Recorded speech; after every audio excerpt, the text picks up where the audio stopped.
আমাদের নবী মুহাম্মদ সাল্লাল্লাহু আলাইহি ওয়াসাল্লাম সম্পর্কে সংক্ষিপ্ত মৌলিক দুই একটি কথা জেনে নিয়ে আমরা তার জীবনী থেকে মৌলিক শিক্ষাগুলোর আলোচনার দিকে এগিয়ে যাব ইনশাআল্লাহ। আমাদের নবী মুহাম্মদ সাল্লাল্লাহু আলাইহি ওয়াসাল্লাম নির্দিষ্ট জাতি, গোত্র, ভাষা, সময়, কালের জন্য প্রেরিত হননি। তার রিসালাত ছিল সার্বজনীন, সর্বকালীন, সারা বিশ্বের সকল মানুষ, সকল গোত্র, সকল ভাষা, সকল বর্ণের জন্য। তার পূর্বের সকল নবী বা রাসূল নির্দিষ্ট সময়ের জন্য, নির্দিষ্ট গোত্রের জন্য, নির্দিষ্ট ভাষার মানুষের জন্য প্রেরিত হয়েছিলেন। কিন্তু তিনি এগুলোর ঊর্ধ্বে উঠে সার্বজনীন এবং সর্বকালীন এবং সর্বশেষ নবী এবং রাসূল হিসেবে প্রেরিত হয়েছেন সাল্লাল্লাহু আলাইহি ওয়াসাল্লাম। মহান আল্লাহ সুবহানাহু ওয়া তাআলা যত নবী রাসূল পৃথিবীতে পাঠিয়েছেন তাদের মধ্যে যে 25 জনের নাম পবিত্র কোরআনে আল্লাহ সুবহানাহু ওয়া তাআলা উল্লেখ করেছেন, তাদের মধ্যে উলুল আজম সর্বশ্রেষ্ঠ যে 5 জনকে আল্লাহ সুবহানাহু ওয়া তাআলা দৃঢ় প্রতিজ্ঞ রাসূল হিসেবে উল্লেখ করেছেন, নূহ, ইব্রাহিম, মূসা, ঈসা, মুহাম্মদ, সর্বশ্রেষ্ঠ যে 5 জনকে আল্লাহ সুবহানাহু ওয়া তাআলা উলুল আজম হিসেবে উল্লেখ করেছেন, তাদের মধ্যেও সর্বশ্রেষ্ঠ হচ্ছেন আমাদের নবী মুহাম্মদ সাল্লাল্লাহু আলাইহি ওয়াসাল্লাম। আর তার শ্রেষ্ঠত্বের মাপকাঠি প্রকাশিত হবে, তার শ্রেষ্ঠত্বের মানদণ্ড প্রকাশিত হবে কিয়ামতের মাঠে। কিয়ামতের মাঠে কিভাবে?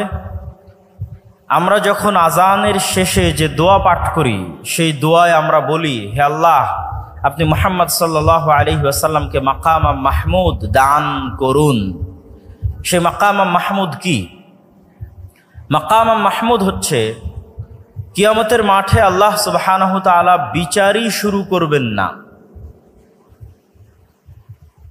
বিচার যখন শুরু করবেন না, তখন কিয়ামতের মাঠের ভয়াবহতায় কাফের, মুশরিক, মুনাফিক তো বহু দূরের কথা, যারা মুমিন নেককার বান্দা তারাও বিপদগ্রস্ত, অসহায় অবস্থার মধ্যে থাকবে। সেই বিপদগ্রস্ত এবং অসহায়ত্ব থেকে বাঁচার জন্য তারা নবীদের শরণাপন্ন হবে। প্রথমে আদম, তারপরে নূহ, তারপরে ইব্রাহিম, তারপরে মূসা, তারপরে ঈসা, এইভাবে যত বড় বড় নবী আছে তাদের কাছে যাবে এবং বলবে, আপনারা আজকে একটু আল্লাহর সাথে কথা বলেন, আল্লাহকে বলেন তিনি যেন দ্রুত বিচার শুরু করে। মানুষের জান্নাত হোক অথবা জাহান্নাম হোক, বিচার হয়ে যাক। বিচারের মাঠে ভয়াবহতা এত বেশি থাকবে। তো সেই দিন কোন নবী এবং রাসূল আল্লাহ সুবহানাহু ওয়া তাআলার সামনে কথা বলার সাহস করবেন না। যেমনটি পবিত্র কোরআনে আল্লাহ সুবহানাহু ওয়া তাআলা বলেছেন, মান যাল্লাযী ইয়াশফাউ ইনদাহু ইল্লা বিইজনিহি, আছে কি কেউ কোনো ক্ষমতাধর, শক্তিশালী, পাওয়ারফুল রাজা, বাদশাহ, প্রধানমন্ত্রী, ব্যবসায়ী, সম্পদশালী, যে সাহস করবে কিয়ামতের মাঠে আল্লাহর সাথে কথা বলার, আল্লাহর অনুমতি ব্যতীত? এমনকি কোনো ক্ষমতাধর, শক্তিশালী, সাহসী, বিত্তশালী, সম্পদশালী মানুষ আছে? এটির চ্যালেঞ্জ আল্লাহ সুবহানাহু ওয়া তাআলা নিজে কোরআন মাজিদে দিয়েছেন আয়াতুল কুরসির মধ্যে। সেই চ্যালেঞ্জের মুখোমুখি হয়ে কোনো নবী রাসূল সেই দিন আল্লাহ সুবহানাহু ওয়া তাআলার সামনে কথা বলার সাহস করবেন না। আদম আলাইহিস সালাতু ওয়াস সালাম থেকে নিয়ে শুরু করে সকল নবী রাসূল বলবেন, আজকে আল্লাহ সুবহানাহু ওয়া তাআলা আমার উপর এত রাগান্বিত, আজকে আল্লাহ সুবহানাহু ওয়া তাআলা আমার প্রতি এত ক্ষিপ্ত যে আজকে আমি তার সামনে কথা বলার মতো আমার কোনো সাহস, কোনো শক্তি আমার নাই। এইভাবে ধীরে ধীরে মানুষ চলে যাবে সর্বশেষ নবী মুহাম্মদ সাল্লাল্লাহু আলাইহি ওয়াসাল্লামের সামনে। আর তিনিও আল্লাহর সাথে সরাসরি কথা বলবেন না, বরং তিনি সরাসরি সিজদায় পড়ে যাবেন। কতদিন সিজদায় থাকবেন তা তিনি নিজেও জানেন না। তিনি সিজদায় এমন ভাষায়, এমন বাক্যে আল্লাহর প্রশংসা করবেন যা কোনোদিন দুনিয়াতে করেননি, যা তখন আল্লাহ সুবহানাহু ওয়া তাআলা তাকে শিখিয়ে দিবেন। দীর্ঘ এক সময় অতিক্রম হওয়ার পর যতক্ষণ আল্লাহ চাইবেন সেই সময় অতিক্রম হওয়ার পর আল্লাহ বলবেন, ইয়া মুহাম্মদ ইরফা রাসাক সাল তু'তা ওয়াশফা তুশাফা, মুহাম্মদ মাথা উঠাও, চাও দেওয়া হবে, সুপারিশ করো গ্রহণ করা হবে। এই যে কিয়ামতের মাঠে আদম থেকে নিয়ে কিয়ামত পর্যন্ত কোটি কোটি মানুষ এবং জিনের সামনে মুহাম্মদ সাল্লাল্লাহু আলাইহি ওয়াসাল্লামের যে শ্রেষ্ঠত্ব প্রকাশ পাচ্ছে, এই শ্রেষ্ঠত্বকেই বলা হয়েছে মাকাম মাহমুদ। আমি মুহাম্মদ সাল্লাল্লাহু আলাইহি ওয়াসাল্লাম সম্পর্কে আমার আলোচনা দীর্ঘায়িত না করে এতটুকু বলেই এই পর্বের আলোচনা শেষ করছি। তিনি পৃথিবীর ইতিহাসের সর্বশেষ নবী এবং রাসূল এবং সর্বশ্রেষ্ঠ মানব, এবং অল্প সময়ের মধ্যে পৃথিবীকে প্রভাবিত করতে পারে এরকম সর্বশ্রেষ্ঠ বিপ্লবের জন্মদাতা। মাত্র 23 বছরে তিনি পৃথিবীতে এমন এক বিপ্লব সৃষ্টি করেছেন যার প্রভাব পৃথিবীর ইতিহাসের সবচেয়ে সুদূর প্রসারী এবং সবচেয়ে প্রভাব বিস্তারকারী বিপ্লব। এবার আমরা চলে যাই রাসূলুল্লাহ সাল্লাল্লাহু আলাইহি ওয়াসাল্লামের জীবনে শিক্ষাগত বা জ্ঞানগত কি মৌলিক শিক্ষা এবং আদর্শ আমাদের জন্য রয়েছে। এই পয়েন্টে যাওয়ার আগে একটু ভূমিকা স্বরূপ আমাকে দুটি কথা বলে নিতে হবে। প্রথমত, আমরা জ্ঞান এবং শিক্ষা বলতে কি বুঝব, মুহাম্মদ সাল্লাল্লাহু আলাইহি ওয়াসাল্লামের এনে দেওয়া জ্ঞান এবং শিক্ষা বলতে কি বুঝব, তা জানার জন্য আমাদেরকে একটু ভূমিকা থাকতেই হবে। আল্লাহ সুবহানাহু ওয়া তাআলা যখন মানুষকে সৃষ্টি করেন তখন তিনি মানুষের শত্রুও সৃষ্টি করেছেন।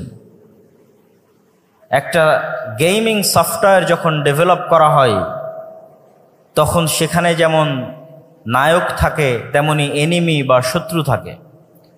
আমরা যখন মাঠে ফুটবল খেলি তখন দুই পক্ষ থাকে, যখন ক্রিকেট খেলি তখন দুই পক্ষ থাকে। দুই পক্ষ ছাড়া কোনো প্রতিযোগিতা, কোনো খেলা, কোনো গেম সম্ভব নয়। আল্লাহ সুবহানাহু ওয়া তাআলা যখন এই পৃথিবী সৃষ্টি করেন বা এই পৃথিবীর সফটওয়্যার ডেভেলপ করেন তখন তিনি এই পৃথিবীতে যে খেলা, যে গেম, যে প্রতিযোগিতা শুরু করেছেন তাতে মানুষের শত্রু তৈরি করে দিয়েছেন। না হলে মানুষ খেলবে কার বিরুদ্ধে, কার সাথে লড়াই করে টিকে থাকবে দুনিয়াতে, কার বিরুদ্ধে যুদ্ধে জয়লাভ করার জন্য তাকে পরকালে পুরস্কার দেওয়া হবে, কার বিরুদ্ধে যুদ্ধ করে পরাজিত হওয়ার জন্য তাকে জাহান্নামে নিক্ষেপ করা হবে। গেম এবং খেলা হতে হবে উভয় পক্ষের পক্ষ থেকে, এবং রেফারিকে হতে হবে ন্যায় বিচারক, এবং সকলকে লেভেল প্লেয়িং ফিল্ড দিতে হবে। যেমনটা নির্বাচনের সময় বলা হয় যে সকল দলকে লেভেল প্লেয়িং ফিল্ড দেওয়া হোক যেন সমানভাবে সে তার শক্তিকে কাজে লাগাতে পারে। ঠিক এই পৃথিবী ডেভেলপ করার সময় আল্লাহ সুবহানাহু ওয়া তাআলা মানুষ এবং মানুষের শত্রু একই সাথে সৃষ্টি করে দিয়েছেন। একই সময় মানুষের সেই চিরন্তন শত্রু হচ্ছে ইবলিস, এবং ইবলিসের সেনাবাহিনী শায়াতিনাল ইনসি ওয়াল জিন, জিনদের মধ্যে থেকে শয়তান এবং মানুষদের মধ্যে থেকে শয়তান, তাদের সর্দার হচ্ছে ইবলিস।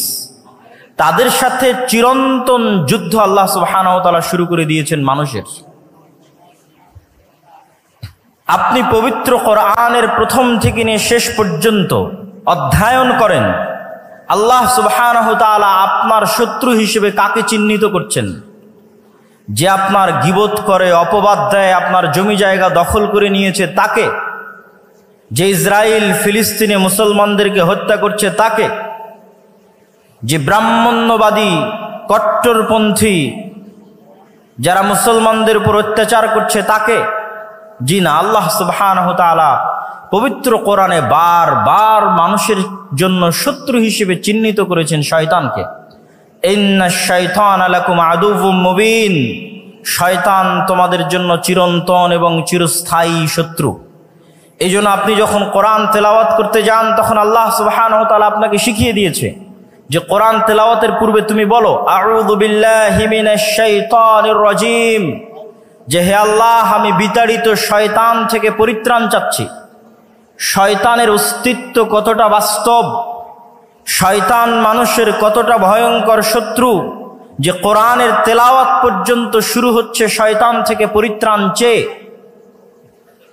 পবিত্র কোরআনের শুরু থেকে নিয়ে শেষ পর্যন্ত এবং রাসূল সাল্লাল্লাহু আলাইহি ওয়াসাল্লামের হাদিসকে যদি আপনি সামনে রাখেন, রাসূলুল্লাহ সাল্লাল্লাহু আলাইহি ওয়াসাল্লামের জীবনীকে যদি আপনি সামনে রাখেন, প্রতিটি কর্মকে যদি আপনি সামনে রাখেন, তাহলে দেখবেন রাসূল সাল্লাল্লাহু আলাইহি ওয়াসাল্লাম প্রত্যেকটা আদেশ, প্রত্যেকটা নিষেধ, প্রত্যেকটা দোয়া, প্রত্যেকটা জিকির তিনি শয়তানের বিরুদ্ধে দিয়েছেন। রাসূলুল্লাহ সাল্লাল্লাহু আলাইহি ওয়াসাল্লাম আমাদেরকে সালাম দেওয়া শিখিয়েছেন, তার জীবনের একটি শিক্ষা। তো সালাম দেওয়া শিখাতে গিয়ে তিনি আমাদের কি বলেছেন? যদি তোমাদের কেউ বাড়িতে প্রবেশ করার সময় সালাম দেয়, তাহলে শয়তান বলে লা মাবিতা লাকুম ওয়ালা আশা আলাকুম, এই বাড়িতে তোমাদের থাকার জায়গা নাই, খাওয়ার জায়গা নাই, এই বাড়ি থেকে বের হয়ে যাও। আর যখন তোমাদের কেউ রুমে, ঘরে, বাড়িতে প্রবেশ করার সময় সালাম না দেয়, তখন শয়তান বলে এই বাড়ি তোমাদের থাকার জায়গা, এই বাড়ি তোমাদের খাওয়ার জায়গা। শিখালেন সালাম আর কানেক্ট করলেন শয়তানের সাথে। রাসূলুল্লাহ সাল্লাল্লাহু আলাইহি ওয়াসাল্লাম আমাদেরকে শিখালেন খাওয়ার সময় বিসমিল্লাহ বলতে হবে, কিন্তু কানেক্ট করছেন কার সাথে? যদি তোমাদের মধ্যে কেউ খাওয়ার সময় ইদা আকালা আহাদুকুম ওয়ালাম ইয়াযকুর ইসমাল্লাহ, যদি তোমাদের কেউ খাবার গ্রহণ করে আর বিসমিল্লাহ না বলে, ইয়াকুলু মাআহু শাইতান, তাহলে শয়তান তার সাথে ওই খাদ্য গ্রহণ করে। শিখালেন বিসমিল্লাহ, কিন্তু সম্পৃক্ত করছেন শয়তানের সাথে। আপনি রাসূলুল্লাহ সাল্লাল্লাহু আলাইহি ওয়াসাল্লামের পুরো জীবনী উঠিয়ে ফেলেন, প্রত্যেকটা ধাপে, প্রত্যেকটা পদক্ষেপে, প্রত্যেকটা আদেশে শয়তান থেকে বাঁচতে, শয়তানের বিরুদ্ধে পদক্ষেপ গ্রহণ করা হয়েছে। তার মানে শয়তান অবাস্তব, অকল্পনীয় কিছু নয়। আমাদের চিরন্তন যে গেম আল্লাহ সুবহানাহু ওয়া তাআলা শুরু করে দিয়েছেন খেলা, এটি শয়তানের বিরুদ্ধে। এবং এই গেমকে, এই খেলাকে লেভেল প্লেয়িং ফিল্ড করার জন্য আল্লাহ সুবহানাহু ওয়া তাআলা মানুষের পক্ষে কিছু ঘোষণা দিয়ে রেখেছেন, শয়তানের পক্ষে কিছু ঘোষণা দিয়ে রেখেছেন। শয়তানের পক্ষে দুটি ঘোষণা। এক, ইবলিসকে পৃথিবীর সবচেয়ে ভয়ঙ্কর শক্তিশালী মেকানিজম আল্লাহ দিয়ে দিয়েছেন। আজকের এই উন্নত আধুনিক বিশ্বে মানুষ কত উন্নত, তারপরও মানুষ অন্তর থেকে অন্তরে কথা ট্রান্সফার করতে পারে না। মোবাইলের হোয়াটসঅ্যাপের মেসেজ বলেন, মেসেঞ্জারের মেসেজ বলেন, আজকে আমার আলোচনা বলেন, লাইভ ভিডিও বলেন, প্রত্যেকটাই আমাদের কান দিয়ে শুনতে হয়। আজকে যদি আমি আমার অন্তর থেকে আপনাদের অন্তরে মেসেজ ট্রান্সফার করতে পারতাম, আমাকে চিল্লিয়ে বলা লাগতো না, মেসেজে লেখা লাগতো না যেটা আপনি পড়বেন। কেন পড়ার দরকার? কেনই বা শোনার দরকার? আমাকে আল্লাহ এই মেকানিজম দিলে আমি এখানে বসে থেকে আপনাদের অন্তরে মেসেজ দিয়ে দিতাম। কিন্তু এই শক্তিশালী পাওয়ারফুল মেকানিজম আল্লাহ কাকে দিয়েছেন? আপনাদের জিজ্ঞেস করছি, কাকে দিয়েছেন? একটু জোরে বলেন তো, কাকে দিয়েছেন? শয়তানকে দিয়েছেন। ইউসবিসু ফি সুদুরিন নাস, মানুষের অন্তরে সরাসরি ডাইরেক্টলি মেসেজ দিতে পারে শয়তান, ওয়াসওয়াসা দিতে পারে শয়তান। মানুষ দ্বিধায় পড়ে যাবে, তার অন্তরে এখন যে কল্পনা চলছে, এই কল্পনা তার না শয়তানের দেওয়া, আমি আপনি কেউ জানি না। আমরা প্রত্যেক সময়ে যে কাজ করার সিদ্ধান্ত নিচ্ছি এবং আমাদের অন্তরে কথা উদিত হচ্ছে, এই প্রত্যেকটি উদিত হওয়া কথা আমার নিজের না শয়তানের পক্ষ থেকে আমরা জানি না। রাসূলুল্লাহ সাল্লাল্লাহু আলাইহি ওয়াসাল্লাম বলেছেন, এমন কোনো মানুষ নেই ইল্লা ওয়ালাহু কারিনান, যার সাথে দুইজন বন্ধু সব সময় থাকে না। কারিনুম মিনাল মালাইকাহ ওয়া কারিনুম মিনাশ শাইতান, একজন থাকে ফেরেশতা বন্ধু, আরেকজন থাকে শয়তান বন্ধু। প্রত্যেক মানুষের সাথে সব সময় দুইজন বন্ধু তার সাথে আছে, এক ফেরেশতা বন্ধু, দুই শয়তান বন্ধু। তার অন্তরে প্রত্যেক যা কল্যাণকর কাজের ইচ্ছা জাগে তা সে ফেরেশতার পক্ষ থেকে ইলহাম, আর তার অন্তরে প্রত্যেক যা অকল্যাণকর কাজের ইচ্ছা জাগে তা সে ওয়াসওয়াসা, শয়তানের পক্ষ থেকে। আজকে আপনারা এখানে উপস্থিত হয়েছেন, আমি উপস্থিত হয়েছি, এই যে আমাদের অন্তরে এখানে আসার ইচ্ছা জাগ্রত হয়েছে, এই কল্যাণকর কাজের জন্য আমাদের ফেরেশতা বন্ধুর পক্ষ থেকে আমাদের অন্তরে কথা দেওয়া হয়েছে। আমাদের অন্তরে ইচ্ছা জাগ্রত করা হয়েছে যাই। সকালে যখন ফজরে ঘুমিয়ে থাকছি, রাসূলুল্লাহ সাল্লাল্লাহু আলাইহি ওয়াসাল্লাম তখনও বলেছেন শয়তানের কথা। যদি বাস্তব না হতো তিনি কেমনে বলতেন? তিনি বলছেন শয়তান তখন মানুষের মাথার কাছে গিয়ে বলে, নাম নাম নাম ইন্নাল লাইলা লাতাবিল, হে আদমের সন্তান ঘুমিয়ে থাকো, ঘুমিয়ে থাকো, রাত এখনো অনেক লম্বা। তাহলে আপনি মনে করছেন আমি আমার আরামের জন্য ফজরে ঘুমিয়ে আছি, আর আল্লাহর নবী বলছেন না, আপনার আরামের জন্য নয়, শয়তান আপনার অন্তরে দিচ্ছে তুমি এখন ঘুমিয়ে থাকো। সম্মানিত উপস্থিতি, তাহলে আল্লাহ সুবহানাহু ওয়া তাআলা ইবলিসকে দুইটা ছাড় দিয়েছে। এক, সরাসরি আমাদের অন্তরে কথা দিতে পারে ইবলিস। দুই, কিয়ামত পর্যন্ত তার হায়াত বাড়িয়ে দেওয়া হয়েছে। যতদিন আদম আর আদমের সন্তানেরা পৃথিবীতে বসবাস করবে, ততদিন আদম আর আদমের সন্তানদেরকে শত্রুতামূলক জাহান্নামে নিয়ে যাওয়ার দৃঢ় প্রতিজ্ঞ এবং দৃঢ় পণ নিয়ে কাজ করে যাবে ইবলিস এবং তার সাঙ্গপাঙ্গ এবং সেনাবাহিনী। তাদের ওয়াদার কথা আল্লাহ নিজে কোরআন মাজিদে বলেছেন যে ইবলিস এই মর্মে ওয়াদাবদ্ধ যে আমি একাই জাহান্নামে যাব না, আদম সন্তানদেরকে সাথে নিয়ে জাহান্নামে যাব। এই শত্রুতার ঘোষণা আল্লাহ সুবহানাহু ওয়া তাআলা কোরআনে দিয়েছেন। তাহলে ইবলিস এবং শয়তান যদি অবাস্তব হতো, তাহলে কোরআন আর আল্লাহর নবীর জীবনীতে এইভাবে তিনি শয়তানের প্রতি গুরুত্ব আরোপ করতেন না। সম্মানিত উপস্থিতি, তাহলে এবার লেভেল প্লেয়িং ফিল্ডে ইবলিসের ক্ষমতা অনেক বেশি। তাহলে আদম সন্তানের জন্য কি থাকলো, আমার এবং আপনার জন্য কি থাকলো? কি দিয়ে আমরা শয়তানের বিরুদ্ধে এই যুদ্ধে বিজয়ী হব? এটি রাসূল সাল্লাল্লাহু আলাইহি ওয়াসাল্লামের জীবনের সবচেয়ে বড় মৌলিক শিক্ষা। মহান আল্লাহ সুবহানাহু ওয়া তাআলা পবিত্র কোরআন মাজিদে বলছেন, কুল নাহবিতু মিনহা জামিআ ফাইম্মা ইয়াতিয়ান্নাকুম মিন্নী হুদান ফামান তাবিআ হুদায়া ফালা খাউফুন আলাইহিম ওয়ালা হুম ইয়াহজানুন। আল্লাহ সুবহানাহু ওয়া তাআলা আদেশ দিলেন ইবলিসকে আসমান থেকে নেমে যাওয়ার জন্য, আদেশ দিলেন আদম এবং হাওয়াকে জান্নাত থেকে নেমে যাওয়ার জন্য। আদম এবং হাওয়া আর ইবলিসের গল্প কাল্পনিক নয়, পৃথিবীর সব ধর্ম বইয়ে লেখা আছে। ইহুদিদের বাইবেলে, ইহুদিদের তাওরাতে লেখা আছে, খ্রিস্টানদের বাইবেলে লেখা আছে, মুসলমানদের কোরআনে লেখা আছে। কমন গল্প, সেম কমন। ইবলিস, আদম, হাওয়া তথা সকল নবী একই মেসেজ দিয়েছে। আমাদের সৃষ্টি রহস্য সম্পর্কে সেম মেসেজ দিয়েছেন সকল নবী। তাহলে আল্লাহ সুবহানাহু ওয়া তাআলা বলছেন আমি ইবলিসকে বললাম আসমান থেকে নেমে যাও, আদমকে বললাম জান্নাত থেকে নেমে যাও। তারপরে ফাইম্মা ইয়াতিয়ান্নাকুম মিন্নী হুদান ফামান তাবিআ হুদায়া, আজ থেকে ইবলিস আর আদম পরস্পরের শত্রু। ইবলিসকে দিয়ে দিলাম এই ক্ষমতা, আর আদমের জন্য কি দিব? আমার পক্ষ থেকে হেদায়েত যাবে আদমের জন্য। ফাইম্মা ইয়াতিয়ান্নাকুম মিন্নী হুদা, আমার পক্ষ থেকে দিক নির্দেশনা যাবে, গাইডলাইন যাবে, কিভাবে তোমরা শয়তানের বিরুদ্ধে যুদ্ধ করবে, শয়তানের বিরুদ্ধে কিভাবে টিকে থাকবে তার ইনস্ট্রাকশন যাবে। নতুন যখন ফ্রিজ কিনেন, কম্পিউটার কিনেন, যে কোনো মেশিনারিজ কিনেন, তখন গাইডলাইন থাকে, ইনস্ট্রাকশন থাকে। যে কোনো গেম যখন আপনি শুরু করবেন খেলা, গাইডলাইন দেওয়া আছে কিভাবে এই গেমটা আপনি খেলবেন। তো এই পৃথিবীতে আপনি শয়তানের বিরুদ্ধে কিভাবে খেলবেন এবং জিতবেন, হারবেন না, তার দিক নির্দেশনা, গাইডলাইন আল্লাহ পাঠাবে। এটা আল্লাহর ওয়াদা। কোরআনে আল্লাহ বলছেন ফামান তাবিআ হুদায়া ফালা খাউফুন আলাইহিম ওয়ালা হুম ইয়াহজানুন। আমার পাঠানো এই গাইডলাইন, দিক নির্দেশনা যদি মানুষ মেনে নেয়, তাহলে দুনিয়াতে তাদের জন্য কোনো ভীত সন্ত্রস্ত হওয়ার সুযোগ নেই, আর পরকালে আফসোস করার কোনো সুযোগ নেই। দুনিয়াতে কোনো ভয় নাই, পরকালে কোনো আফসোস নাই। তাহলে ওই গাইডলাইনই নবীদের মাধ্যমে আসে কিতাব হিসেবে। ওই গাইডলাইনটা পৌঁছে দেওয়ার জন্য আল্লাহ নবীদের মাধ্যমে কিতাব পাঠান, যার সর্বশেষ কিতাব এবং সর্বশেষ নবী মুহাম্মদ সাল্লাল্লাহু আলাইহি ওয়াসাল্লাম এবং কোরআন। এই জন্য কোরআন আর মুহাম্মদ সাল্লাল্লাহু আলাইহি ওয়াসাল্লামের প্রথম কাজ হচ্ছে মানুষকে শয়তান সম্পর্কে জানানো। শয়তান তোমাদের চিরন্তন শত্রু, জানো, এর থেকে বাঁচতে এই এই এই করতে হবে। লেভেল প্লেইং ফিল্ড করার জন্য দ্বিতীয় মানুষের জন্য মহান আল্লাহ সুবহানাহু ওয়া তাআলার ঘোষণা। যতই আল্লাহ মানুষের জন্য দিক নির্দেশনা, গাইডলাইন পাঠাক, তারপরও ইবলিসের ক্ষমতা বেশি।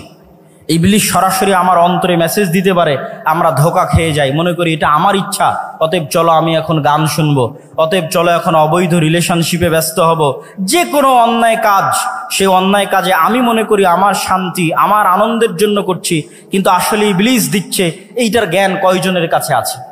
কয়টা ইউনিভার্সিটি আপনাকে এই জ্ঞান দিবে? কয়টা কলেজ আপনাকে এই জ্ঞান দিবে? পৃথিবীর কোনো পিএইচডি থিসিস, কোনো মাস্টার্সের থিসিস, কোনো সিলেবাসে আপনাকে এই জ্ঞান দেওয়া হবে না যে শয়তান পৃথিবীতে আছে এবং আপনার অন্তরের উপর তার কন্ট্রোল ক্ষমতা আছে। নাই, পৃথিবীতে কেউ আপনাকে এই জ্ঞান দেবে না। পৃথিবীতে যেখানে যাবেন সবাই আপনাকে বলবে তুমি তোমার মন মতো চলো, তোমার মনে যেটা ভালো লাগে সেটা করো। একমাত্র আল্লাহ, কোরআন এবং আল্লাহর নবী বলবে না, ফুল স্টপ। তুমি জানোই না কোনটা তোমার ইচ্ছা আর কোনটা শয়তান তোমার অন্তরে দিয়েছে। আর কেন পৃথিবীর মানুষ আপনাকে এটি থেকে সতর্ক করবে না? কেন পৃথিবীর কোনো ইউনিভার্সিটি, কোনো সিলেবাস, কোনো কারিকুলামে বলা নাই যে পৃথিবীতে শয়তান আছে এবং তার থেকে আপনাকে বাঁচতে হবে? শয়তান এইভাবে কাজ করে আর আপনাকে তার বিরুদ্ধে এইভাবে যুদ্ধ করতে হবে, এরকম কোনো গাইডলাইন, কোনো সিলেবাস কেন নাই? এই জন্য যে যখনই মানুষ শয়তান সম্পর্কে সচেতন হবে, অসংখ্য ব্যবসা, অসংখ্য বিজনেস বন্ধ হয়ে যাবে। অসংখ্য ব্যবসা, অসংখ্য বিজনেস বন্ধ হবে। যদি আপনি আপনার সাইকোলজিকে ম্যানিপুলেট করতে না পারে, তাহলে যত সামাজিক যোগাযোগ মাধ্যম আছে যারা মানুষের মনোযোগকে ধরে রাখার জন্য জাস্ট মানুষের সাইকোলজি কিভাবে কাজ করে, কিভাবে মানুষকে ফেসবুক, ইউটিউব, টুইটারে ব্যস্ত রাখা যাবে এর জন্য গবেষণা করে তার ফিচার সাজায়, আপনি যখন নিজের মনের বিরুদ্ধে যুদ্ধ করবেন তখন এগুলো লস প্রজেক্ট। আর যখন আপনি নিজের মন মতো চলবেন তখন এগুলো প্রত্যেকটা প্রজেক্ট লাভজনক। যখন আপনি নিজের মনের বিরুদ্ধে গিয়ে পর্দা করবেন তখন ফ্যাশন ইন্ডাস্ট্রিজ বন্ধ হয়ে যাবে। আর যখন মন মতো চলবেন তখন ফ্যাশন ইন্ডাস্ট্রিজের বিজনেস চলবে। এরকম প্রত্যেকটা ধাপ আছে যা শয়তান ম্যানুফ্যাকচার করে রেখেছে পৃথিবীর মানুষকে ভুলিয়ে রাখার জন্য। এটি আমি বলছি না, আল্লাহ সুবহানাহু ওয়া তাআলা বলছেন, আলহাকুমুত তাকাসুর, হে দুনিয়ার মানুষ, তোমাদেরকে শয়তান দুনিয়ার লোভ লালসা দিয়ে এমন ভাবে ভুলিয়ে রাখবে। কি ভুলিয়ে রাখবে? কি ভুলিয়ে রাখবে? সালাতের কথা? জি না। শয়তান আপনাকে কি ভুলিয়ে রাখবে? সিয়ামের কথা? জি না। শয়তান আপনাকে ভুলিয়ে রাখবে মৃত্যুর কথা। আলহাকুমুত তাকাসুর হাত্তা যুরতুমুল মাকাবির, কবরে না যাওয়া পর্যন্ত আমার এবং আপনার মনে হওয়ার চান্স নাই যে আমি আপনি মারা যেতে পারি। আজকের পৃথিবী এতটা ব্যস্ততম পৃথিবী, আজকের টেকনোলজি এতটা ব্যস্ততম, আজকের মোবাইল, আজকের টেকনোলজি, সামাজিক যোগাযোগ মাধ্যম মানুষকে এমনভাবে আঁকড়ে ধরে আছে, অবৈধ সম্পর্ক মানুষকে এমনভাবে আঁকড়ে ধরে আছে, ক্যারিয়ারের চিন্তা, দুনিয়ার চিন্তা এমনভাবে আঁকড়ে ধরে আছে যে আপনি মাসকে মাস, বছরকে বছর চিন্তা করতে পারবেন না যে আপনি মারা যাবেন। হাত্তা যুরতুমুল মাকাবির। আর এটাই শয়তানের টার্গেট, যেন আপনি কোনোদিন ভুলেও স্মরণ না হয় যে আপনি মারা যাবেন। কেন? যখনই স্মরণ হবে আপনি মারা যাবেন তখনই আপনার মধ্যে অস্থিতিশীলতা কাজ করবে, আপনি শান্তি খুঁজবেন। তখনই তো আপনাকে কোরআন বলবে তোমার চিরন্তন শত্রু হচ্ছে শয়তান। সম্মানিত উপস্থিতি, তাহলে কি আলোচনা করছিলাম? যতই আল্লাহ সুবহানাহু ওয়া তাআলা আমাদের জন্য গাইডলাইন দিক, তারপরেও পাওয়ারফুল ইবলিস আমার অন্তরে মেসেজ দেওয়ার জন্য। তাহলে আমার জন্য ছাড় কোথায়, অফার কোথায়? আল্লাহ সুবহানাহু ওয়া তাআলা এবার আমাদের জন্য ছাড় এবং অফারের ঘোষণা দিচ্ছেন। এটা হচ্ছে ইসলামের আরেকটি বড় মৌলিক মূলনীতি। সেটি কি? শয়তান মানুষকে গাইডলাইন থাকার পরও ওয়াসওয়াসা দেওয়ার মাধ্যমে পথভ্রষ্ট করত যত গুনাহ করাবে,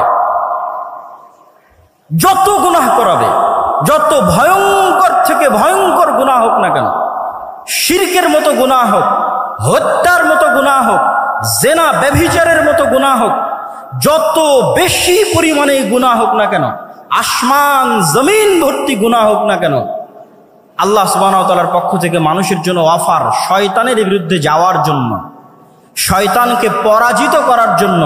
যে এত বিশাল লম্বা গুনাহের পরেও মানুষ যদি অনুসূচিত হয়ে আল্লাহ সুবহানাহু ওয়া তাআলাকে বলে, হে আল্লাহ আমার ভুল হয়ে গেছে, আপনি আমাকে ক্ষমা করে দিন, তাহলে মানুষের কে গুনাহ করার জন্য শয়তান যা চেষ্টা করেছে, যা পরিশ্রম করেছে, সকল চেষ্টা সকল পরিশ্রমকে পণ্ড করে দিয়ে আল্লাহ সুবহানাহু ওয়া তাআলা মানুষকে ক্ষমা করে দিবেন। বলেন আল্লাহু আকবার।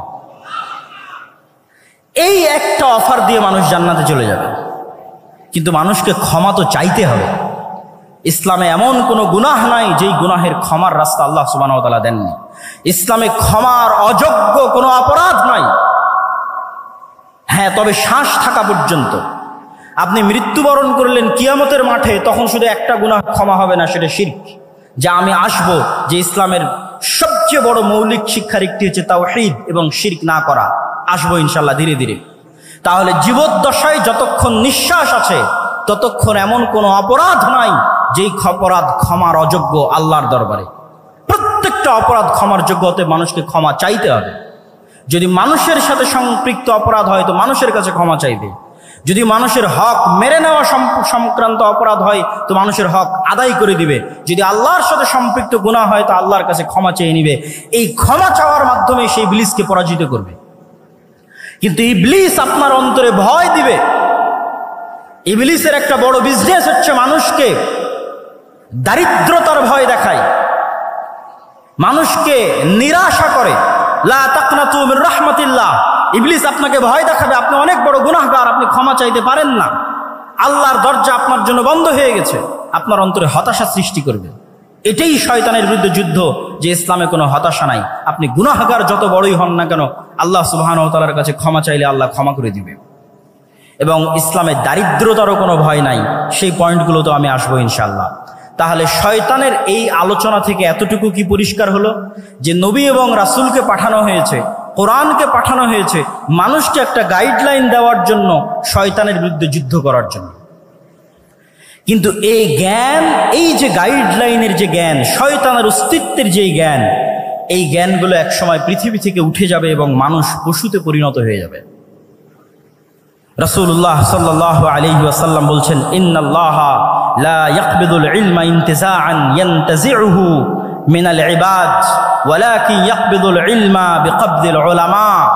আল্লাহ সুবহানাহু ওয়া তাআলা জ্ঞানকে ছিনিয়ে নেন না। আল্লাহ সুবহানাহু ওয়া তাআলা জ্ঞানকে ছিনিয়ে নেন না, বরং আল্লাহ সুবহানাহু ওয়া তাআলা জ্ঞানকে উঠিয়ে নেন আলেমদের মৃত্যুর মাধ্যমে। জ্ঞান উঠে যাবে। রাসূলুল্লাহ সাল্লাল্লাহু আলাইহি ওয়াসাল্লাম আর এক হাদিসে বলেছেন, ইউরফাউল ইলম ওয়া ইউনজালুল জাহল। জ্ঞান উঠে যাবে, মূর্খতা বর্ষণ করা হবে পৃথিবীতে। মূর্খতা বৃষ্টির মতো বর্ষিত হবে আর জ্ঞান উঠে যাবে। আজকে যেহেতু আমাকে ইসলামের জ্ঞান কেন্দ্রিক মূলনীতি আলোচনা করতে বলা হয়েছে, তাহলে আপনাদের কাছে আমার প্রশ্ন, আমরা তো দিন দিন জ্ঞানের জগতে, ঊর্ধ্ব জগতে এগিয়ে যাচ্ছি, জ্ঞান এবং বিজ্ঞানের শীর্ষে আরোহণ করছি। সেখানে আল্লাহর নবী বলছেন জ্ঞান উঠে যাবে এবং মূর্খতা বর্ষিত হবে। তাহলে আমি এবং আপনি জানি না যে প্রকৃত জ্ঞান কোনটা, যেই জ্ঞান আমাদের ইউনিভার্সিটি, আমাদের কলেজের সিলেবাসের মধ্যেই নাই। সেই জ্ঞানের আলোচনায় আজকে আমরা করছি। এই জ্ঞানটা উঠে যাবে। শয়তানের অস্তিত্বের জ্ঞান, শয়তানের সাথে যুদ্ধ করার জ্ঞান, শয়তানকে পরাজিত করার জ্ঞান, শয়তানের সাথে যুদ্ধ করে জিতে থাকার জ্ঞান পৃথিবী থেকে উঠে যাবে। তখন মানুষ ধীরে ধীরে পশুতে পরিণত হবে। আমরা এবং আপনারা স্বাভাবিক মানবিকতা বোধ হারিয়ে পশুতে পরিণত হব। সম্মানিত উপস্থিতি, এখন আসি আমরা শয়তানকে পরাজিত করব কিভাবে। রাসূলুল্লাহ সাল্লাল্লাহু আলাইহি ওয়াসাল্লাম তার জীবনী থেকে কি এমন শিক্ষা আমাদেরকে দিয়ে গেছেন যার মাধ্যমে আমরা শয়তানকে পরাজিত করতে পারি। রাসূলুল্লাহ সাল্লাল্লাহু আলাইহি ওয়াসাল্লাম ওই হাদিসটি যখন বললেন যে প্রত্যেক মানুষের সাথে দুইজন বন্ধু আছে, একজন শয়তান একজন ফেরেশতা, তখন এক সাহাবী আল্লাহর নবীকে জিজ্ঞেস করছে, আল্লাহর নবী, আপনার সাথেও কি শয়তান বন্ধু আছে? এটি খুবই আশ্চর্যজনক একটি হাদিস। এখান থেকে আমাদের আজকের আলোচনা শুরু হবে। তখন রাসূলুল্লাহ সাল্লাল্লাহু আলাইহি ওয়াসাল্লাম বলছেন, হ্যাঁ, আমার সাথেও শয়তান আছে, তবে আমার শয়তান ইসলাম গ্রহণ করেছে, বা শাব্দিক অর্থ বললে আত্মসমর্পণ করেছে, সারেন্ডার করেছে। ইসলাম শব্দের শাব্দিক অর্থ কিন্তু আত্মসমর্পণ করা, সারেন্ডার করা। তাহলে আল্লাহর নবীর সাথেও শয়তান আছে, কিন্তু তার শয়তান আত্মসমর্পণ করেছে, সারেন্ডার করেছে। এখন প্রশ্ন, আমাদের সাথে যে শয়তান আছে সে কিভাবে আত্মসমর্পণ করবে, সে কিভাবে সারেন্ডার করবে? শাহ ওলিউল্লাহ মুহাদ্দিস দেহলভী তার হুজ্জাতুল্লাহিল বালেগার মধ্যে লিখছেন, এই হাদিসকে সামনে রেখে তিনি আলোচনা করছেন যে মানুষের অন্তরে সবসময় দুটো গ্রুপের লড়াই চলে, রূহে রব্বানি আর নফসে শয়তানি। মানুষের যে রুহের জগতে ছিল, সেই রুহ আল্লাহকে মানার ওয়াদা করেই পৃথিবীতে এসেছে। তাহলে প্রত্যেকটা মানুষ জন্মগতভাবে মুসলিম। আর এক হাদিসে রাসূল সাল্লাল্লাহু আলাইহি ওয়াসাল্লাম স্পষ্ট করেছেন যে প্রত্যেক মানুষ জন্মগতভাবে মুসলিম। তাহলে রুহে রব্বানি, যেই রুহে রব্বানির মাধ্যমে ফেরেশতা ইলহাম দেয় আপনার অন্তরে ভালো কাজের, আর নফসে শয়তানি, যার মাধ্যমে শয়তান ওয়াসওয়াসা দেয় মন্দ কাজের, এই দুইটার যুদ্ধ সবসময় চলতে থাকে। এখন মানুষ তার স্বভাব চরিত্র দিয়ে, তার কাজ দিয়ে কোনটাকে তার অন্তরে বিজয়ী করবে আর কোনটাকে তার অন্তরে পরাজিত করবে, সেটির সিদ্ধান্ত মানুষের। একটা হচ্ছে রুহে রব্বানি, যার মাধ্যমে ফেরেশতা কাজ করে, নফসে শয়তানি, যার মাধ্যমে শয়তান কাজ করে। আপনি যদি নফসে শয়তানিকে পরাজিত করতে চান, তাহলে ফেরেশতাকে জিততে দিতে হবে। ফেরেশতাকে জিততে দেন, অটোমেটিক শয়তান আপনার অন্তরে সংকুচিত হয়ে যাবে, পরাজিত হয়ে যাবে। ফেরেশতাকে জিততে দিবেন কিভাবে? আপনাকে আরেকটা ইসলামের মৌলিক শিক্ষা বলে যাই। সবসময় দেখবেন রাসূল সাল্লাল্লাহু আলাইহি ওয়াসাল্লাম এবং আল্লাহ সুবহানাহু ওয়া তাআলা ফেরেশতা আর শয়তানকে পরস্পরের মুখোমুখি করে দাঁড় করিয়েছে। লা তাদখুলুল মালাইকাতু ফি বাইতিন, ওই বাড়িতে রহমতের ফেরেশতা প্রবেশ করে না যেই বাড়িতে ছবি মূর্তি আছে, যেই বাড়িতে কুকুর আছে। তাহলে কি দাঁড়ালো?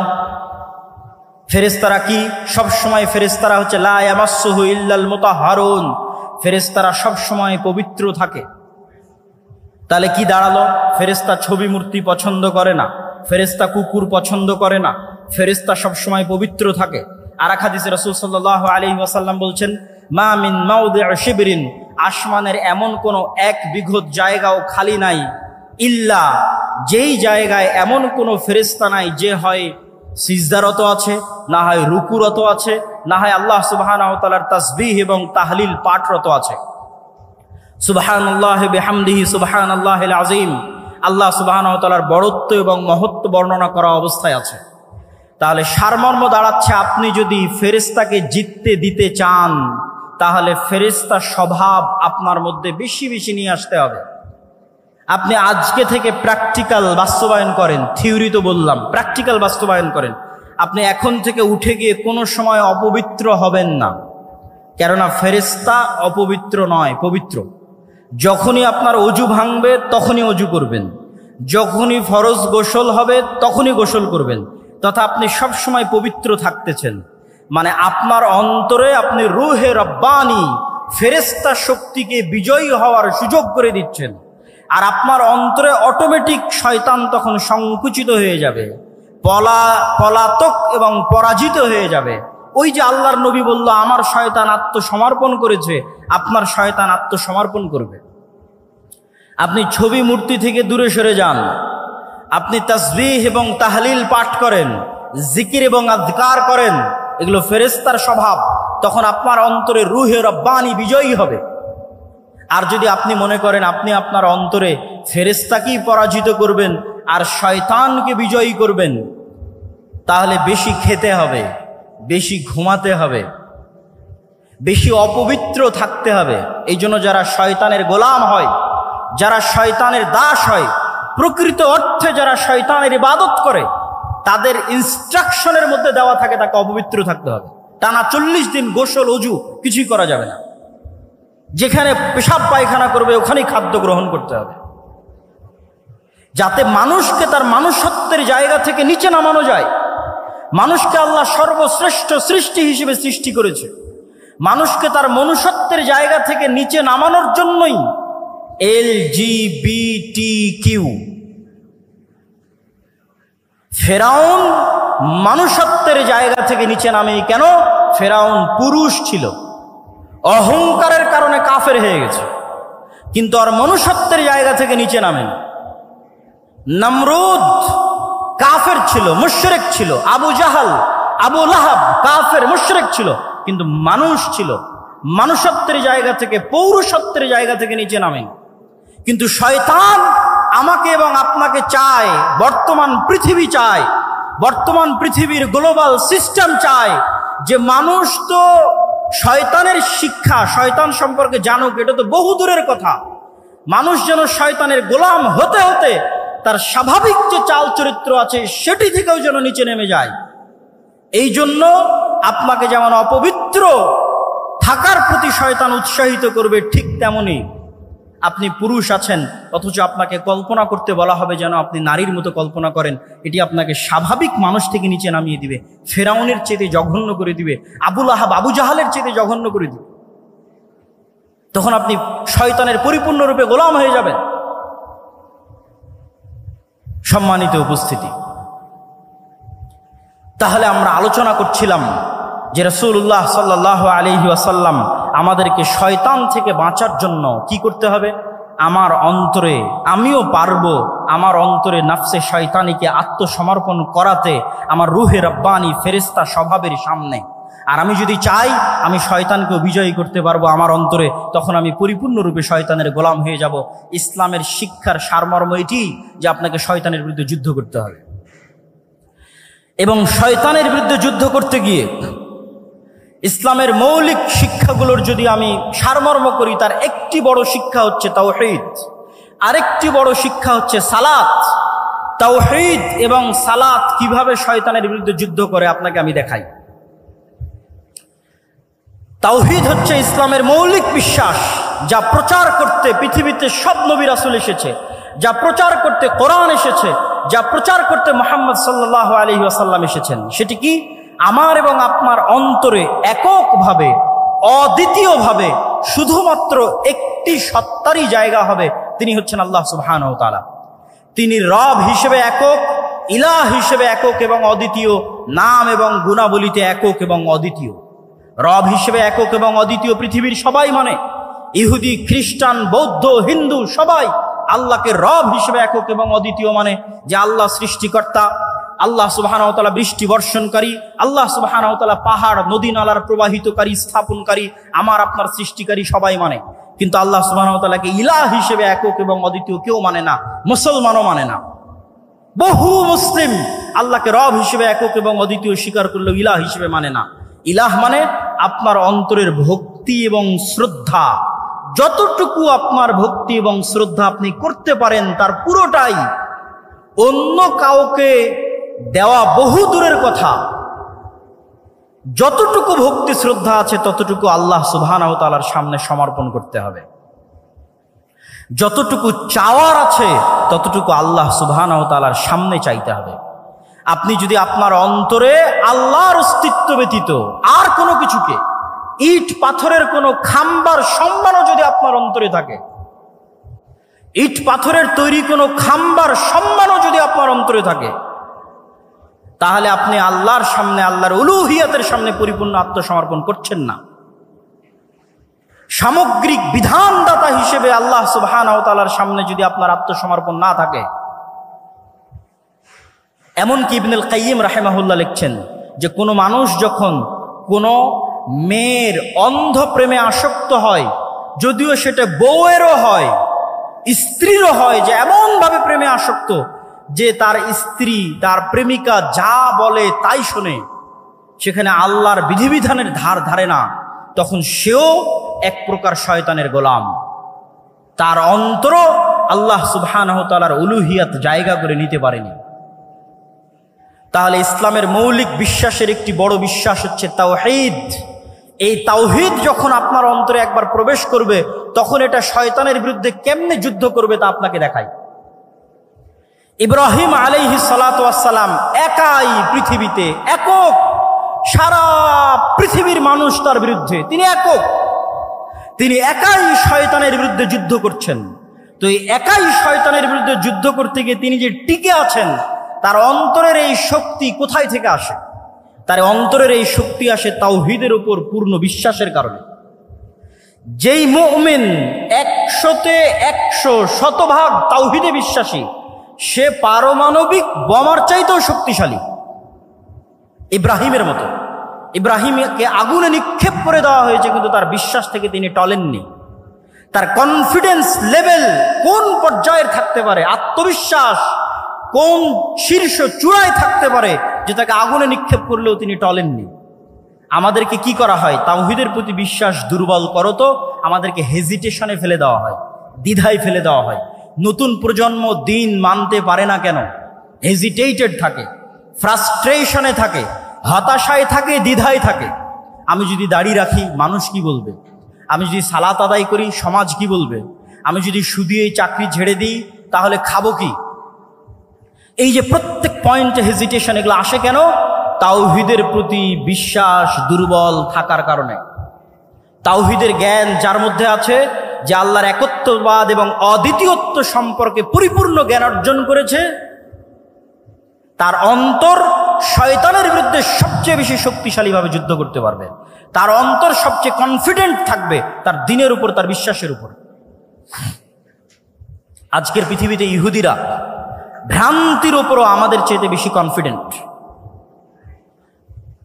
ভ্রান্তির উপরেও আমাদের চাইতে বেশি কনফিডেন্ট। আর আমরা মুসলিমরা আমাদের কনফিডেন্স নাই, কনফিডেন্স হারিয়ে ফেলেছি। দীর্ঘ 190 বছরের কলোনিয়াল সিস্টেমে তাদের গোলামির কারণে আমাদের রক্তের মধ্যে এমনভাবে গোলামি প্রবেশ করেছে যে আমরা কখনো স্বাধীনভাবে চিন্তা করতে পারি না, নিজের দ্বীনের উপর পূর্ণ আস্থা এবং পূর্ণ বিশ্বাস কনফিডেন্টলি স্থাপন করতে পারি না, কেননা আমাদের মধ্যে তাওহীদের জ্ঞান নাই। 2 নাম্বার, সালাত কিভাবে আপনাকে শয়তানের বিরুদ্ধে যুদ্ধ করায়? আপনি তো ইসলামের সারমর্ম দেখলেনই যে এই অন্তরকে কন্ট্রোল করতে পারতে হবে। তো অন্তরকে কন্ট্রোল করার জন্য শুধু বিরত থাকার মাধ্যমে কখনো প্র্যাকটিস হয় না।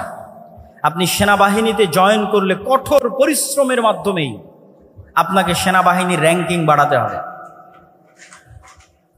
তো এই 5 ওয়াক্ত সালাত শয়তানের বিরুদ্ধে যুদ্ধ। প্রতি 5 ওয়াক্ত সালাত জামাতের সাথে মসজিদে উপস্থিত হওয়ার মাধ্যমে আপনি দিনে 5 বার শয়তানকে পরাজিত করেন। এই জন্য রাসূলুল্লাহ সাল্লাল্লাহু আলাইহি ওয়াসাল্লাম বলেছেন, যে ব্যক্তি টানা 40 দিন মসজিদে এসে তাকবীরে তাহরিমার সাথে সালাত আদায় করলো, সে মুনাফিকি থেকে মুক্তি পেয়ে গেল, জাহান্নামের আগুন থেকে মুক্তি পেয়ে গেল। কেন? মানে টানা 40 দিন প্রায় 200 ওয়াক্ত সালাত, মানে 200টা বিশ্বযুদ্ধে শয়তানকে পরাজিত করা। তো যে এক টানা পরস্পর 200টা যুদ্ধে শয়তানকে পরাজিত করতে পারবে, তার অন্তরের উপর তার কন্ট্রোল ক্ষমতা কায়েম হয়ে গেছে, প্রতিষ্ঠিত হয়ে গেছে।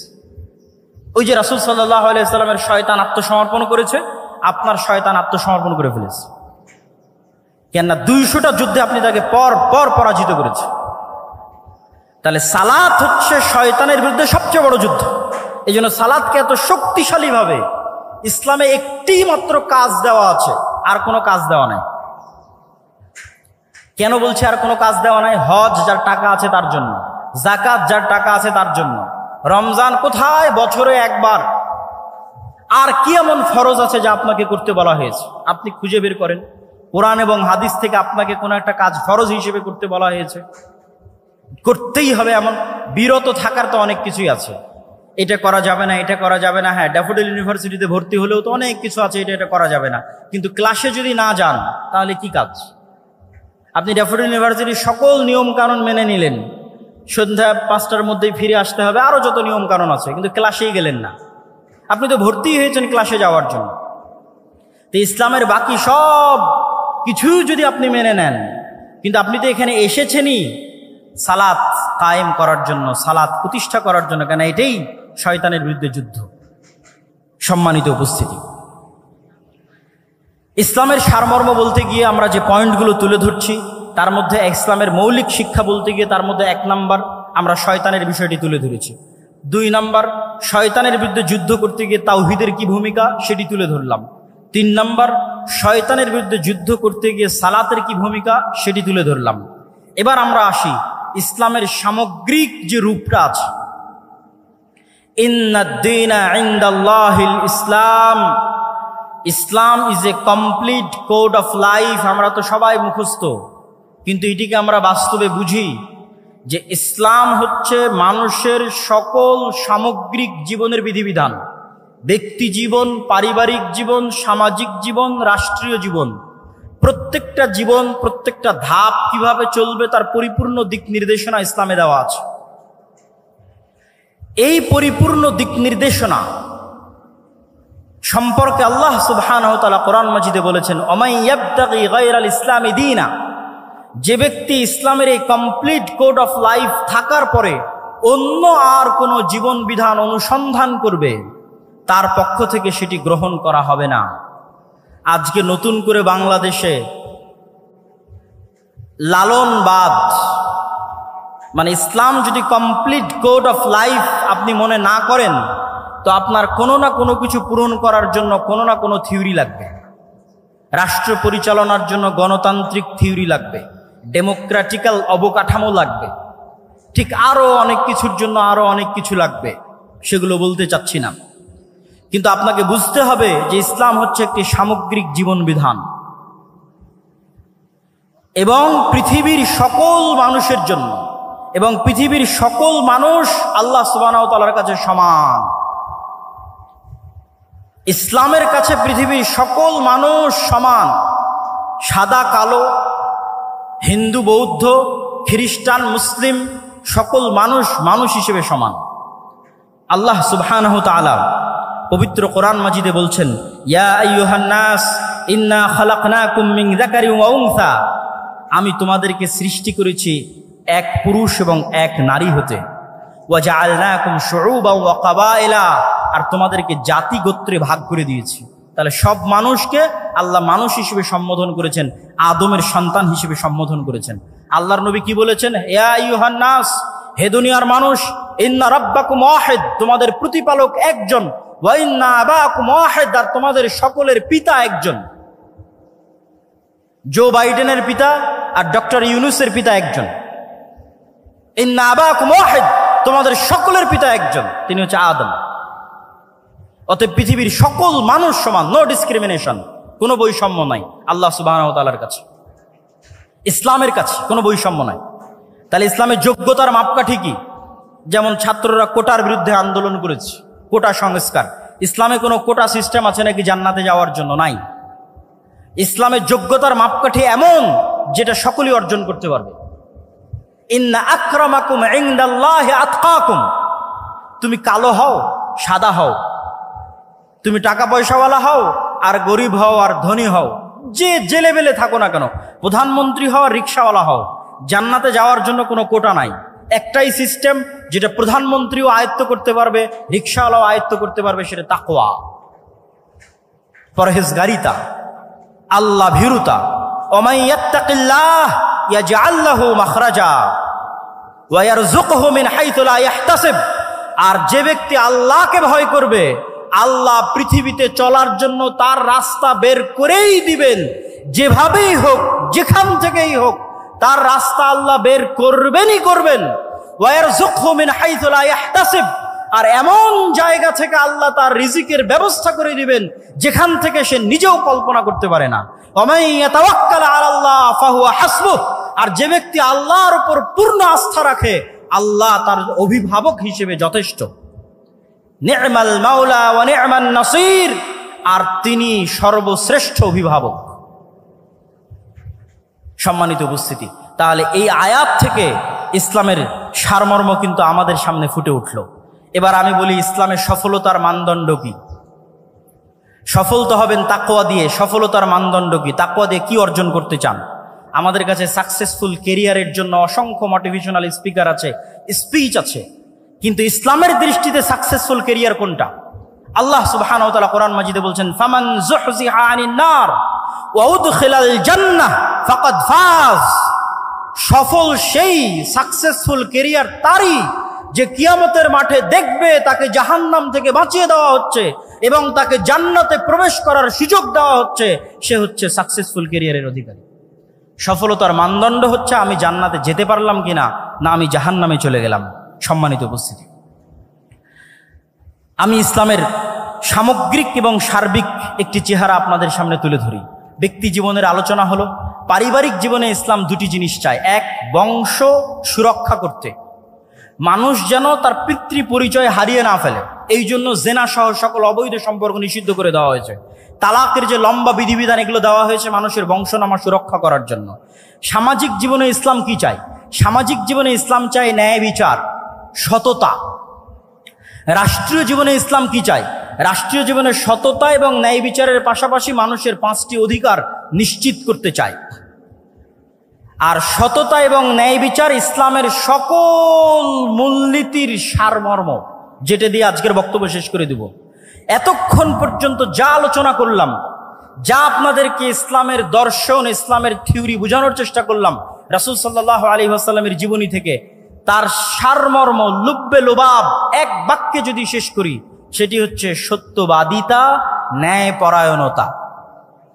আজকের এটা বলে আমার বক্তব্য শেষ করে দিব। দুঃখজনক হলেও সত্য, আমরা মুসলমানেরা মনে করে নিয়েছি, ছাত্র ভাইদের দৃষ্টি আকর্ষণ করছি, আমার আলোচনার সকল পয়েন্ট যদি ভুলে যান, এই শেষের পয়েন্টটা আর শুরুতে যে শয়তানের আলোচনা করেছিলাম এই 2টা পয়েন্ট ভুলবেন না। আজকের শেষের এই পয়েন্টটা মনে রাখার চেষ্টা করবেন। আমাদের মধ্যে অনেকেই মনে করে আমি বাংলাদেশে ইসলাম কায়েম করে ফেলবো। কিভাবে ইসলাম কায়েম করবেন? সবাই যদি নামাজি হয়ে যায় ইসলাম কায়েম হয়ে গেল, সবাই যদি পর্দা করে ইসলাম কায়েম হয়ে গেল। জি না, ইসলামের সবচেয়ে বেসিক এলিমেন্ট, সবচেয়ে মূল ভিত্তি হচ্ছে সত্যবাদিতা, ন্যায়পরায়ণতা। বাইতুল মুকাররমের মধ্যে নামাজি মানুষ মারামারি করতেছে, বাইতুল মুকাররমের মধ্যে যার দাড়ি আছে, টুপি আছে, পাঞ্জাবি আছে, সে মারামারি করতেছে। তার মানে কি? তার মানে সে ইসলামের বেসিক এলিমেন্ট সম্পর্কে জানে না। সে মনে করেছে ইসলাম মানে সালাত, সে মনে করেছে ইসলাম মানে হজ, সে মনে করেছে ইসলাম মানে পর্দা। কিন্তু ইসলাম মানে আগে ন্যায়পরায়ণতা, আগে সত্যবাদিতা। মুহাম্মদ সাল্লাল্লাহু আলাইহি ওয়াসাল্লাম সালাত শিখেছে 40 বছর পরে, সূরা ফাতিহা শিখেছে 40 বছর পরে। আর উনি জন্মগত সত্যবাদী এবং ন্যায়পরায়ণ, তথা 40 বছর যাবৎ যেই গুণ তিনি জন্মগত বহন করেছেন নবী হওয়ার আগেও, সেটি হচ্ছে তিনি সত্য বলতেন, কোনোদিন মিথ্যা বলেননি। 2, তিনি সৎ এবং ন্যায়পরায়ণ, কোনোদিন মানুষের প্রতি অন্যায় করেননি। পৃথিবীতে আল্লাহ যত নবী রাসূল পাঠিয়েছেন, প্রত্যেক নবী রাসূলকে নবী হওয়ার আগে এই 2টি মৌলিক গুণাবলীর অধিকারী হতে হয়েছে। 1, সত্য কথা বলতে হবে, ন্যায়পরায়ণ হতে হবে। কেন? এই গুণটা আল্লাহর। আল্লাহ সত্যবাদী, আল্লাহ ন্যায়পরায়ণ। আল্লাহ বলে দিয়েছেন, তিনি কিয়ামতের মাঠে বলিনি কোটার ভিত্তিতে বিচার হবে না, আর কোনো কিছুর ভিত্তিতে বিচার হবে না, উনি ন্যায়পরায়ণ। তিনি বলেছেন, ইন্নী হারামতু যুলমা আলাইয়া, আমি আল্লাহ আমার উপর অত্যাচার করাকে হারাম করে নিয়েছি। এই যে পৃথিবী সৃষ্টি করে দিলাম, গেম ওপেন করে দিলাম, সফটওয়্যার ডেভেলপ করে দিলাম, এখন এখানে প্লাস আর মাইনাস পয়েন্ট বাড়তে থাকবে, কমতে থাকবে। মনে করেন শেয়ার বাজার যে মেরে নিয়ে গেছে ওর হয়েছে প্লাস প্লাস প্লাস, আর যার মেরে নিয়েছে ওর হয়েছে মাইনাস মাইনাস মাইনাস। এখন কিয়ামতের মাঠে আল্লাহ যদি এই প্লাস মাইনাসকে ক্যান্সেল করে 0 না বানাতে পারেন, তাহলে আল্লাহ নন, নাউজুবিল্লাহ। এটা তার দাবি যে তিনি ন্যায়পরায়ণ। মানে পৃথিবীতে যা অন্যায় সংঘটিত হয়েছে, মানুষের সাথে তো বহু দূরের কথা, পশুর সাথেও যা অন্যায় সংঘটিত হয়েছে তা তিনি মিটমাট করে দিয়ে পৃথিবীর রেজাল্ট করবেন 0। পৃথিবী যখন শুরু হয়েছিল তখন 0, আর পৃথিবীতে মানুষ যা অন্যায়, অনাচার, মারামারি, কাটাকাটি, ঢাকা বিশ্ববিদ্যালয়ে একজনকে অন্যায়ভাবে হত্যা করা হলো, ওই বিষয়ে রাসূল সাল্লাল্লাহু আলাইহি ওয়াসাল্লামের একটা হাদিস শুনেন। রাসূল সাল্লাল্লাহু আলাইহি ওয়াসাল্লাম বলছেন, লাউইজতামা আল ইনসু ওয়াল জিন, সারা পৃথিবীর সব মানুষ আর সারা পৃথিবীর সব জিন মিলে যদি একজন নিরপরাধ মানুষকে হত্যা করে, তাহলে আল্লাহ সুবহানাহু ওয়া তাআলা সারা পৃথিবীর সব মানুষ আর সব জিনকে জাহান্নামে নিক্ষেপ করতে 2 বারও ভাববেন না, চুল পরিমাণও চিন্তা করবেন না। এটাই তার ন্যায়পরায়ণতার মাপকাঠি, তিনি ন্যায়পরায়ণ। তাহলে ইসলামের মূল শিক্ষা কি?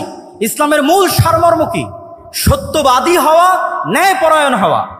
গত 15 বছর যে ফ্যাসিজম প্রতিষ্ঠিত ছিল, এই ফ্যাসিজমে হাজারো ওসি, লক্ষ ডিসি, লক্ষ এসপি, নামাজি, হাজি, দরবেশ, সে মনে করেছে সালাত ইসলাম, কিন্তু সে তার দায়িত্বে ন্যায়পরায়ণ নয়।